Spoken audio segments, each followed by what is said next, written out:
Buenas noches, o tal vez ya no sean tan buenas. Imagínate esto, estás solo en tu cuarto, la luz del celular es lo único que te ilumina la cara, y de pronto sientes que alguien más está respirando justo detrás de tu nuca. No volteas, porque sabes que si volteas, ya no vas a poder fingir que todo está bien. Esta noche no traigo cuentos bonitos, traigo pedazos de vidas que se rompieron al tocar algo que no debían tocar.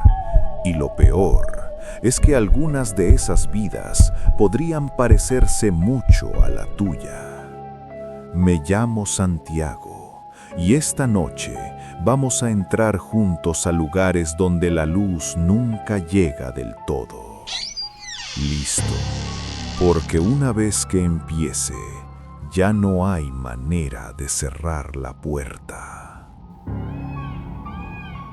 Desde chiquito supe que algo en mí no estaba completo.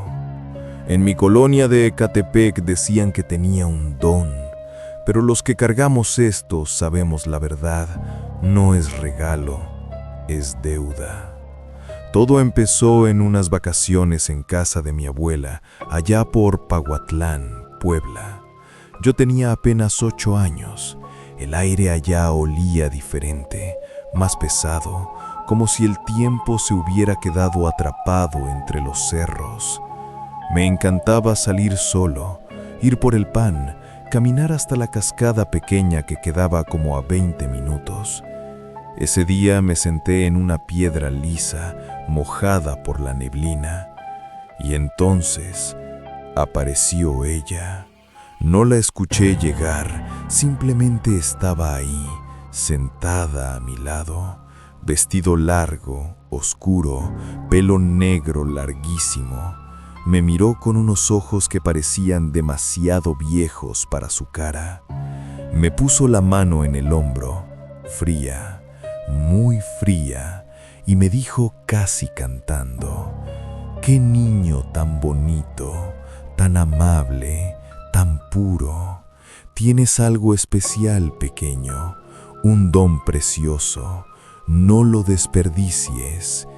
Y una voz masculina me dijo algo al oído: «No lo desperdicies». Me dio una palmada suave en la cabeza y se levantó. Cuando quise verla de nuevo, ya no estaba. Caminé de regreso lo más rápido que pude, pero cuando llegué a la casa de mi abuela, me estaban buscando desesperados. Me habían estado esperando más de 3 horas, 3 horas que para mí fueron apenas unos minutos. Esa misma noche empezó el dolor de cabeza, punzante, como si alguien me estuviera taladrando desde adentro. Mi abuela me vio la cara y solo dijo una cosa: «Una parte de ti se quedó allá, en la cascada. Tienes que ir por ella antes de que sea tarde». El día siguiente volví, solo, con una vara en la mano. Golpeé la piedra donde había estado sentado. Grité mi nombre una y otra vez: «Daniel, Daniel, ya vámonos, es hora». Dibujé una cruz con el dedo en la piedra y corrí sin mirar atrás. Lo más extraño es que el dolor desapareció en el instante en que crucé el umbral de la casa. Pero esa noche, algo más llegó. Estaba sentado en la escalera de la entrada, haciendo un berrinche porque no me querían dejar ver tele. Abajo, en la planta baja, dormían la novia de mi primo y su bebé recién nacido. De repente, ¡boom!, algo enorme cayó sobre el techo de lámina. Levanté la vista y casi me caigo de espaldas. Un pájaro, pero no cualquier pájaro. Enorme, negro, alas como trapos rotos, ojos que brillaban como brasas. Me miró fijamente y entonces empezó a cambiar. Se retorció, los huesos crujieron, Las plumas se convirtieron en pelo. Las alas se encogieron hasta volverse patas y se convirtió en un gato negro, flaco, con la misma mirada ardiente. Bajó de un salto al tejado del vecino y desapareció. Mi familia salió corriendo por el ruido. Me vieron pálido, temblando, llorando. Les conté todo. Me creyeron, pero sus caras decían que ojalá no me hubieran creído. Desde esa noche soñaba con ella, con la señora de la cascada. Siempre me decía lo mismo: disfruta tu don, es hermoso. Yo solo quería que me lo quitaran y nunca se lo ha quitado. Suscríbete ahora antes de que apagues la luz y te quedes solo con lo que ya te está mirando desde la esquina de tu cuarto. Mi abuela siempre fue de esas mujeres que no se quiebran, pero la vida la golpeó hasta dejarla en carne viva. Mi abuelo bebía mucho. No era malo conmigo, pero con ella era otro hombre. Una noche mi tío más pequeño enfermó gravemente. Nadie sabía qué tenía. Horas antes, una de mis tías había estado leyendo cuentos de terror en voz alta. Mi abuela la regañó. Eso atrae cosas. No juegues con lo que no entiendes. Ya era muy tarde. El pueblo quedaba lejos. Mi abuela envolvió al bebé en su rebozo y empezó a caminar sola por el camino oscuro. Cerca de la mitad del camino estaba la cueva del diablo. Todos en el pueblo decían que nunca había que pasar por ahí de noche. Ella bajó la mirada, apretó al bebé contra su pecho y siguió. Entonces lo escuchó, otro llanto, más profundo, de mujer. Mi abuela empezó a rezar. Sabía quién era, la Llorona. Pero el instinto fue más fuerte. Pensó que era un bebé abandonado. Se acercó, lo levantó, lo arropó junto al suyo. Caminó varios minutos así, hasta que escuchó claramente el llanto de mujer detrás de ella, cada vez más cerca. Corrió. El rebozo se le enredaba en las piernas. De pronto, el llanto se detuvo. Miró al bebé que llevaba en brazos. Seguía llorando, pero ahora sonaba mal. Quitó la cobija despacio y vio patas de chivo, pequeñas, peludas, con pezuñas negras. El bebé la miró, sonrió y se rió. Mi abuela lo lanzó al monte con todas sus fuerzas y corrió como nunca en su vida. Entonces los vio, 3 caballos, 3 hombres vestidos de charro. Pensó que eran los mariachis del baile de la semana pasada. Les gritó pidiendo ayuda. Ninguna respuesta, solo viento.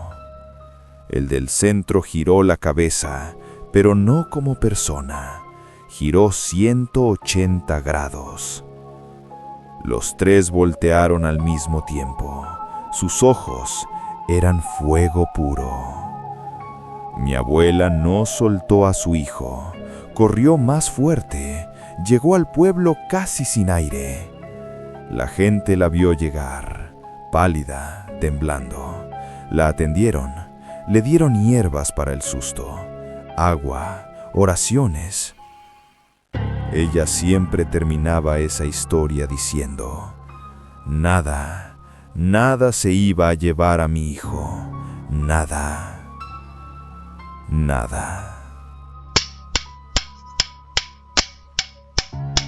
Y después de esa historia de mi abuela, viene una que me pasó a mí mismo hace unos años.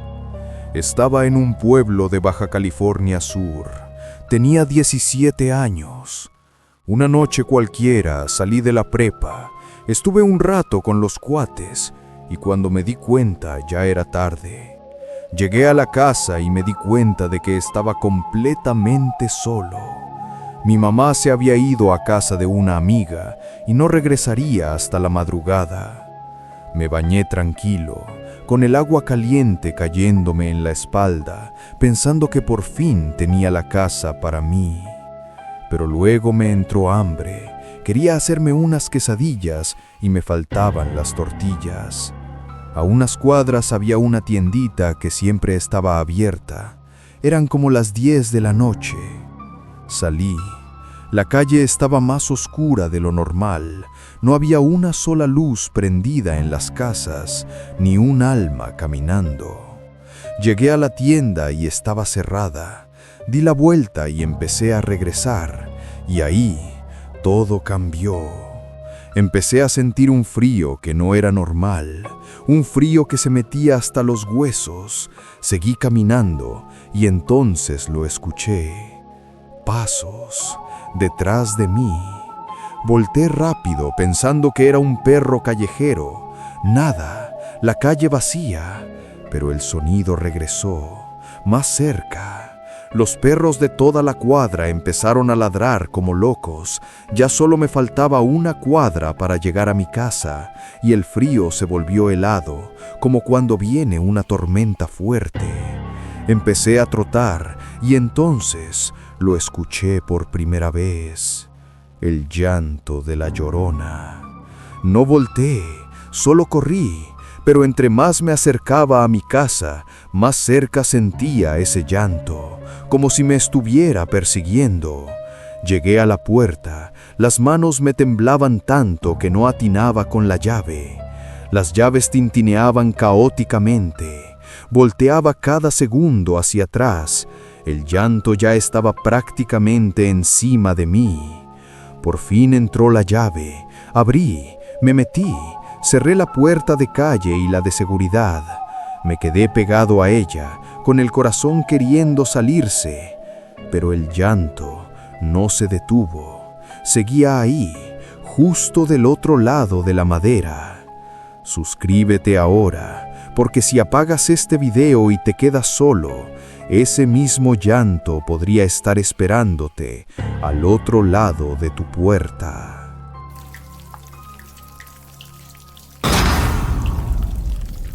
Subí corriendo las escaleras hasta mi cuarto. Me senté en la cama, temblando.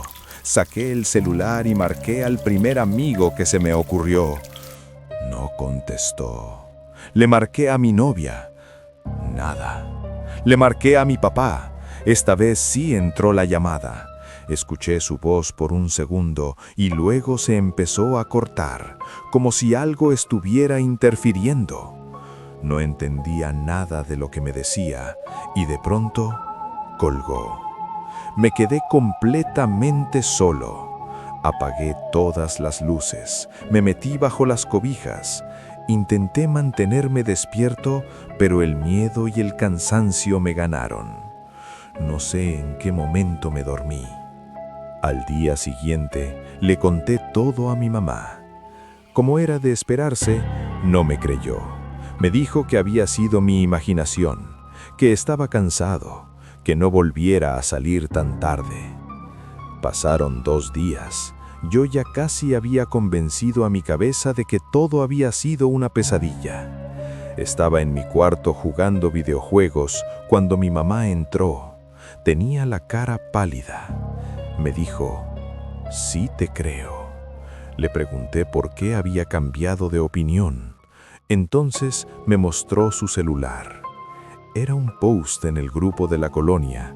Un papá que había venido de Tijuana con su familia. Tenían un niño llamado Diego. En la casa que visitaban había otro niño, Iker.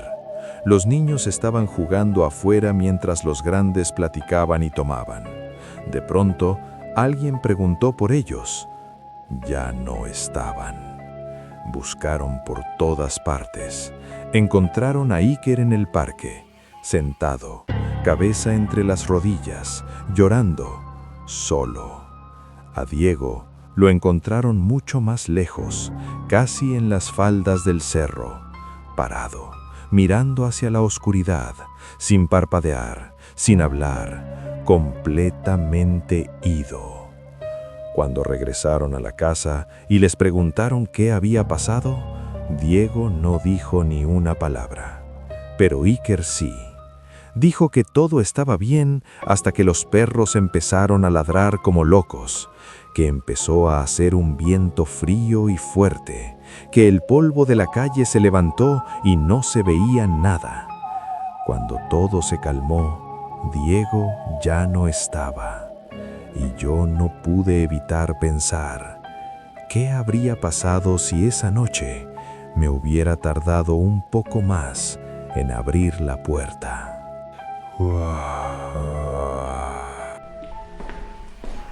Otra historia que me llegó hace poco es la de Renata.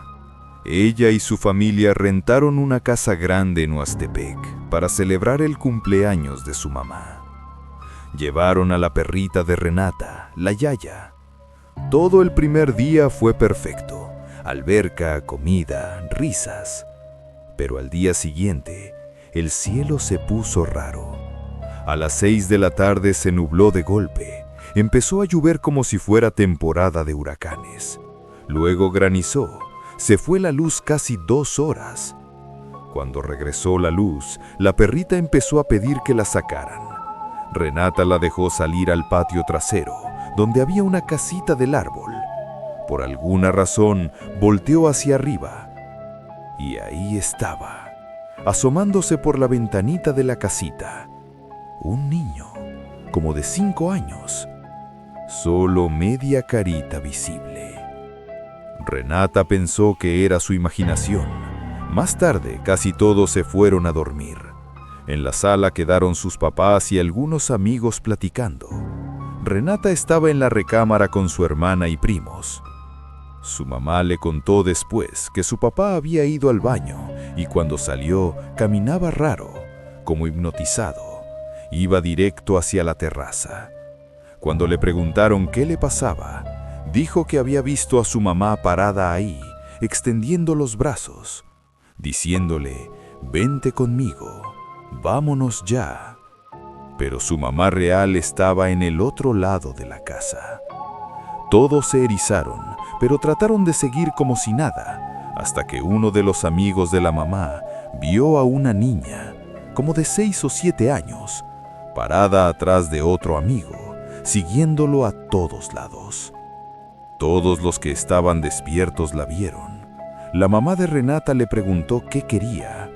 La niña solo la miró y sonrió, una sonrisa burlona, macabra. Y de pronto la mamá empezó a ver más figuras, personas feas, con cuernos, rodeándola, señalándola, riéndose a carcajadas. Se asustó tanto que casi se desmaya. Renata se dio cuenta de que el niño de la casita del árbol no había sido imaginación. Todo terminó cerca de las 3 de la mañana. Decidieron subir a dormir, pero uno de los amigos se quedó en la sala. La mamá de Renata salió a buscarlo. La perrita Yaya se sentó justo en la entrada. No dejaba pasar a nadie. Gruñía, se negaba a moverse, como si supiera que afuera había algo esperándolos. Al día siguiente, cuando platicaron todo, una de las amigas dijo que había escuchado gritos y ruidos horribles, pero que no podía despertar, como si estuviera atrapada en una pesadilla. Nunca regresaron a esa casa y nunca la volverán a rentar. No te vayas todavía, quédate escuchando, suscríbete, porque lo que viene ahora es mucho peor. No te vayas todavía, quédate escuchando, suscríbete, porque lo que viene ahora es mucho peor. Y lo que viene ahora es mucho peor. Una noche que un muchacho de 18 años nunca olvidará. Era el año de la pandemia. Él acababa de encontrar trabajo en una bloquera del pueblo vecino. Llegó exhausto a su casa, que estaba apartada, justo al pie de los cerros. La más cercana quedaba a 300 metros. Su familia se había ido a celebrar a casa de su hermana. Él decidió no ir. Estaba demasiado cansado. Les dijo que se divirtieran, que él se quedaba. Cuánto se arrepintió después. Tenían 2 perros. Uno era un pitbull fuerte, el otro un callejero mestizo. Entró a su cuarto sin encender muchas luces y se durmió casi al instante. Despertó entre las 11 y la medianoche. Ruidos extraños venían de afuera. Pensó que quizás su familia había regresado. Salió con la linterna del celular. El patio estaba oscuro. El viento traía olor a tierra húmeda. Y entonces lo vio. Su pitbull estaba sentado de espaldas a él, comiéndose la panza abierta del otro perro. Se acercó con un tubo de PVC en la mano, temblando. Cuando estuvo lo suficientemente cerca, vio lo imposible. El pitbull no comía con el hocico, tenía manos humanas en lugar de patas delanteras. Agarraba los órganos calientes y se los llevaba a la boca. En ese instante supo que esa cosa no era su perro. Quiso correr, pero el cuerpo no le respondió. La criatura volteó la cabeza lentamente, se llevó un dedo a los labios y dijo, con voz casi infantil, «Shh, me sonrío». En ese instante supo que esa cosa no era su perro. Quiso correr, pero el cuerpo no le respondió. La criatura volteó la cabeza lentamente, se llevó un dedo a los labios y dijo, con voz casi infantil, «Shh, me sonrío». Le aventó el celular con todas sus fuerzas y corrió hacia adentro. Cerró la puerta de su cuarto y se echó contra ella con todo el cuerpo. Afuera empezaron las risas, pasos pesados acercándose. Casi no podía respirar, el aire se le escapaba, solo escuchaba su propio corazón golpeando como tambor. Luego, arañazos, largos, profundos, y después la voz de su mamá. «Hijo, ábreme por favor, tengo mucho frío». Él sabía que no era ella. Su familia estaba lejos. Empezó a rezar, fuerte, con todo lo que tenía. La cosa empujaba la puerta, una y otra vez. Oró durante más de 3 horas. El tiempo se volvió eterno, hasta que una voz gruesa, rasposa, como si saliera de una garganta podrida, dijo, «Volveré algún día». No abrió la puerta hasta que vio la primera luz del sol. Salió al patio, recogió su celular. No había ni una gota de sangre y los 2 perros habían desaparecido. Suscríbete ahora, antes de que algo así se quede solo contigo en tu propia casa. Desde esa noche, el muchacho vive con el miedo metido en los huesos. A veces se despierta sudando, pensando que esa cosa viene por él. Nunca le ha contado a su familia, hasta que hace unas semanas regresó del trabajo y encontró algo en la puerta principal. Marcas de garras profundas y en la tierra pisadas de perro que no eran de ningún perro normal. Todavía no sabe qué hacer, pero cada noche revisa las cerraduras 2 veces.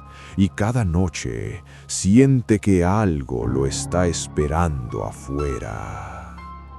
Y ahora, déjenme contarles una historia que duele todavía más, porque a veces el mal no viene de afuera. A veces alguien que conoces lo invita a entrar. Hace unos años, en un grupo de apoyo conocí a Edgar y a su esposa Yasira. Ella venía de un país del Medio Oriente. Llegó a México siendo niña, junto con sus 2 hermanas, huyendo de una vida de restricciones y guerras. Se casaron jóvenes.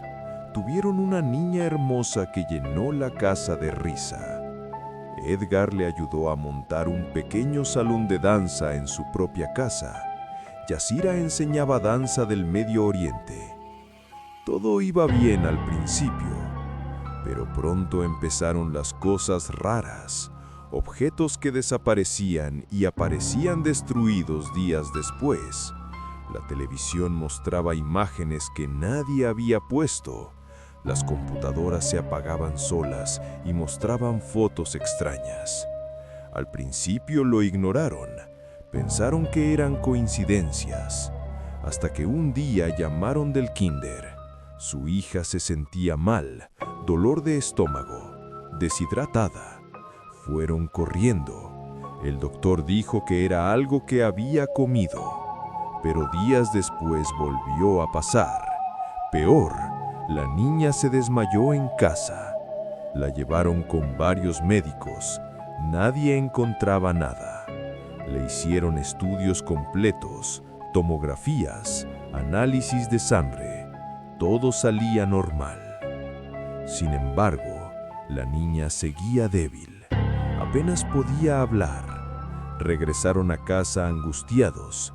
Pocas semanas después, la niña despertó gritando en la noche.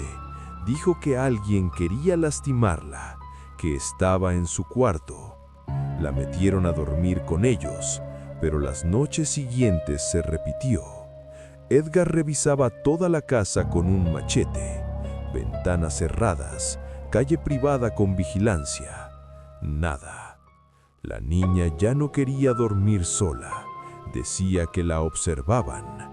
Una tarde, Yasira sintió un dolor terrible en el vientre. Sangrado fuerte. Se desmayó. En el hospital les dijeron que había perdido un embarazo de pocas semanas, sin explicación. Yasira cayó en una depresión profunda. Empezó a tener pesadillas donde veía a su hija siendo atacada y ella no podía ayudarla. Fue entonces cuando entendieron que esto ya no era solo enfermedad. Algo mucho más oscuro estaba pasando en esa casa. Edgar decidió buscar ayuda. Encontró a un obispo con mucha experiencia. Le contó todo con detalle.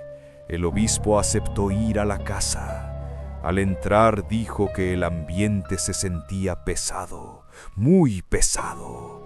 Le pidieron que se quedara unos días. Le dieron un cuarto. Una noche el obispo los despertó alarmado. Había descubierto lo que estaba causando todo. Les dijo que tenían que ir urgentemente a un lugar, que dejaran a la niña con la tía, que no podían llevarla. Subieron al coche. El obispo les iba indicando el camino. Llegaron lejos de la ciudad, a unos cuartos abandonados junto a la carretera. El obispo les señaló la entrada, encendieron las linternas y lo que encontraron adentro, fotos de su hija, con su nombre completo, su fecha de nacimiento, trabajos de magia negra, ofrendas oscuras. En uno de ellos ofrecían el alma de la niña a seres de la oscuridad. Edgar y Yasira sintieron una rabia que les quemaba el pecho. El obispo les pidió calma, les preguntó si sospechaban de alguien. Ellos dijeron que no, porque no tenían enemigos. Pero mientras quemaban todo, suscríbete, porque lo que vas a escuchar ahora ya no tiene regreso.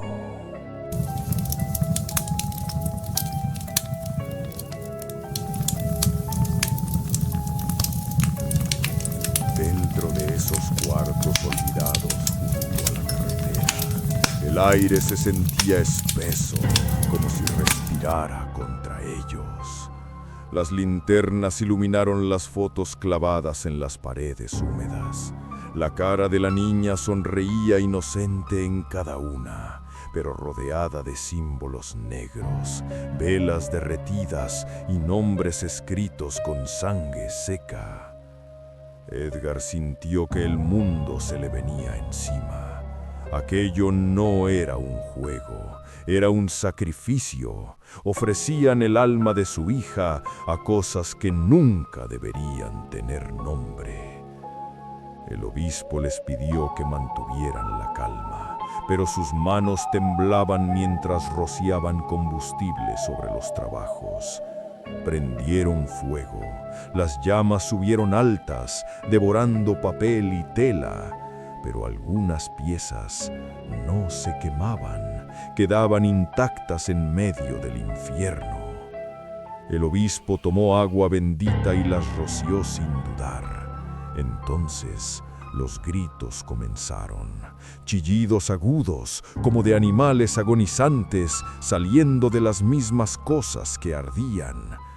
Duraron solo unos segundos, pero se clavaron en los oídos como clavos.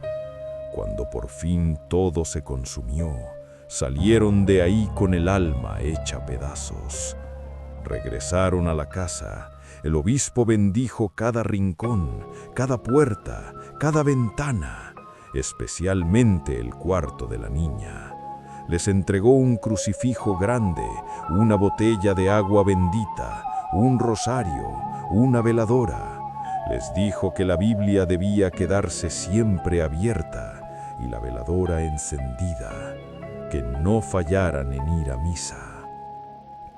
Durante varios días, la casa se sintió más ligera. La niña empezó a sonreír otra vez, pero el precio de esa paz todavía no lo conocían.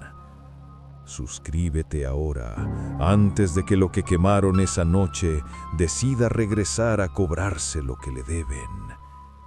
Todavía no terminamos. 4 meses después, llegó la noticia. Una mujer había muerto en un incendio terrible. Se quemó viva en su propia cama. No pudo salir.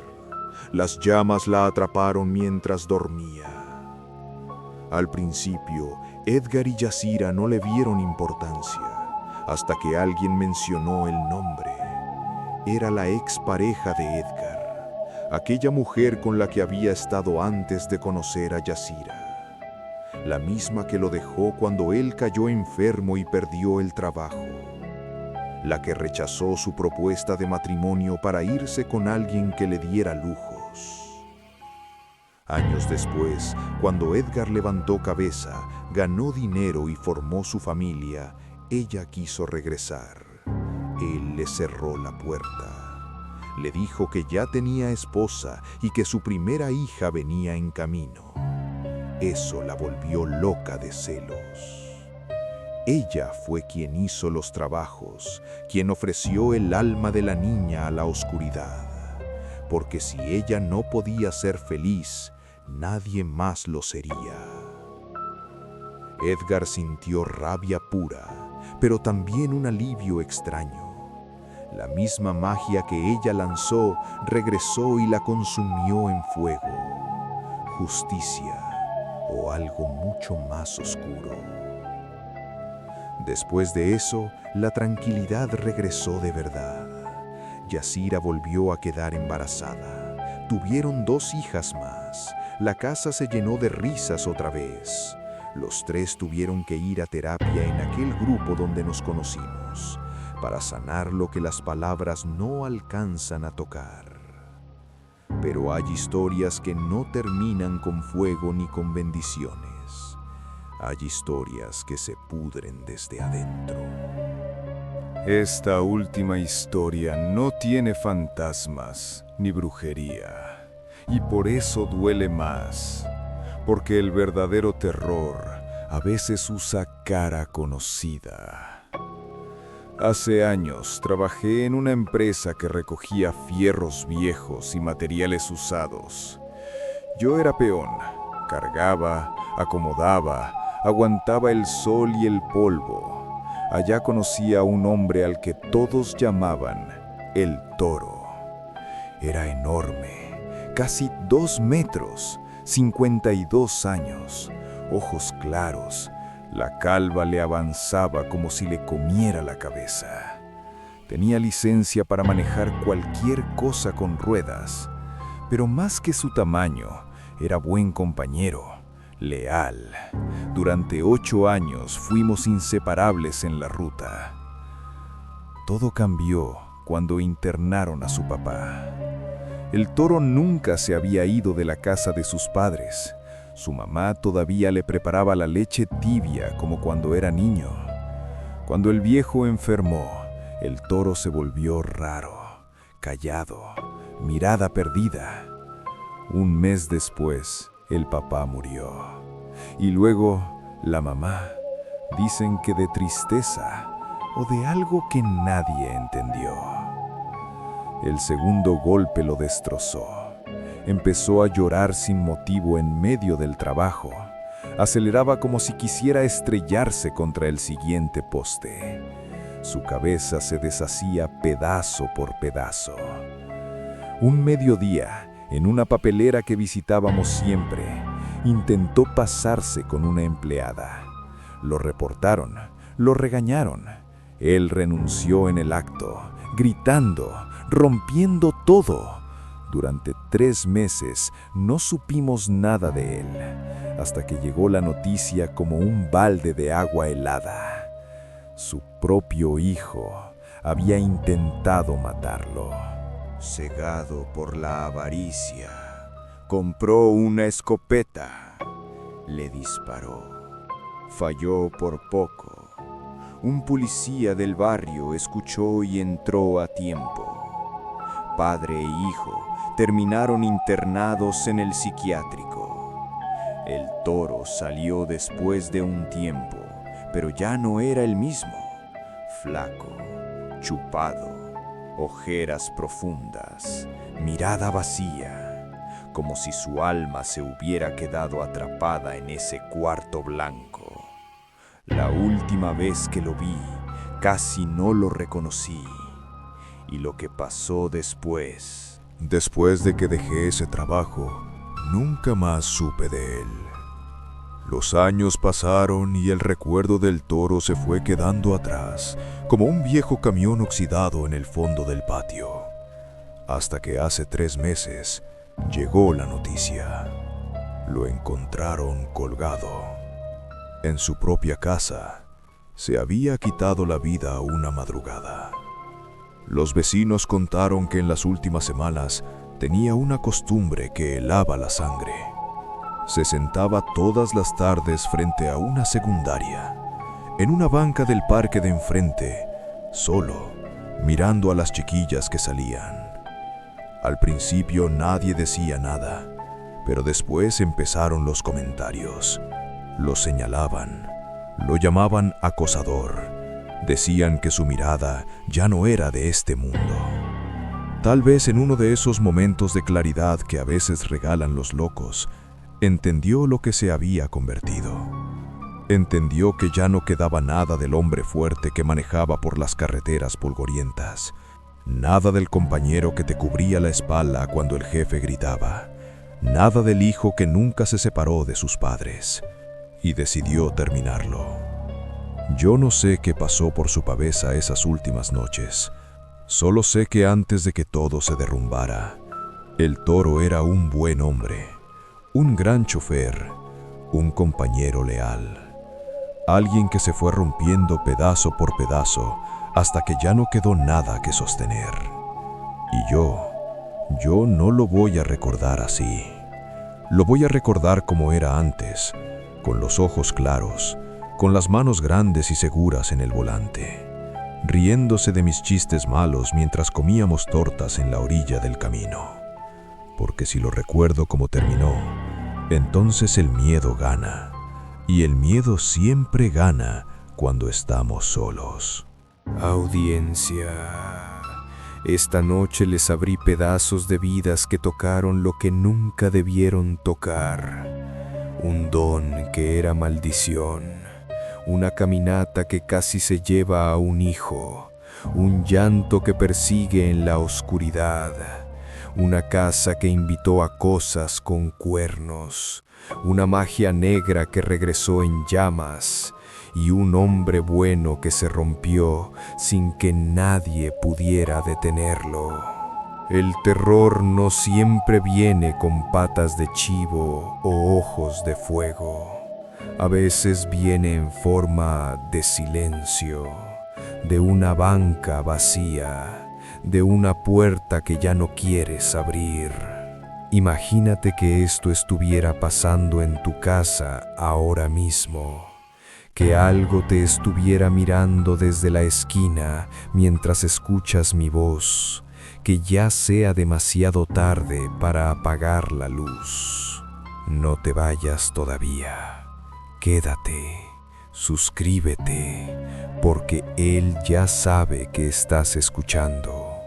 Y cuando cierres los ojos esta noche, tal vez, buenas noches. O lo que quede de ellas.